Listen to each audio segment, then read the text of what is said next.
Hebrews 5:12. For though by this time you ought to be teachers, you need someone to teach you again the basic principles of the oracles of God.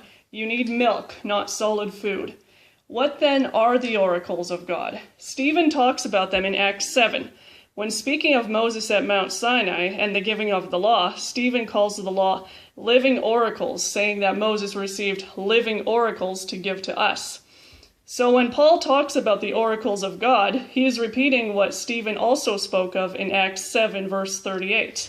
The Amplified Version even goes further to define what is meant by living oracles by defining it as words that still live. Just as Paul said, the word of God is living and active, Hebrews 4, verse 12. So if someone tries to tell you that the law of God is dead, then that person is dead and does not know the truth. Who are the ones who will be declared righteous and justified in the end? Romans 2, verse 13.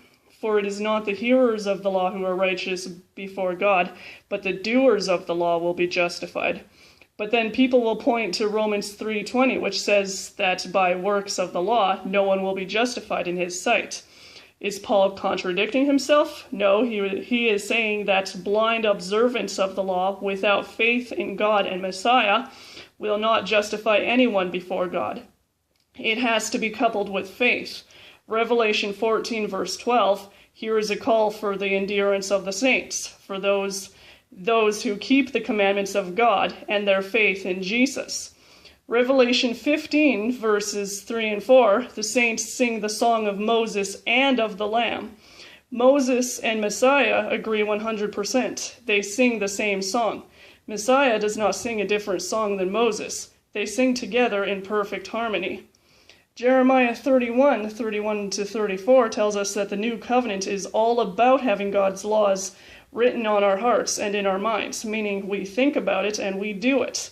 We should want to keep it. This is the new covenant. How can we say we are a part of the new covenant and yet do the exact opposite of what God says the new covenant is? We are only deceiving ourselves. The new covenant is all about faith in Jesus and keeping God's commands. Revelation 12:17 and 14:12.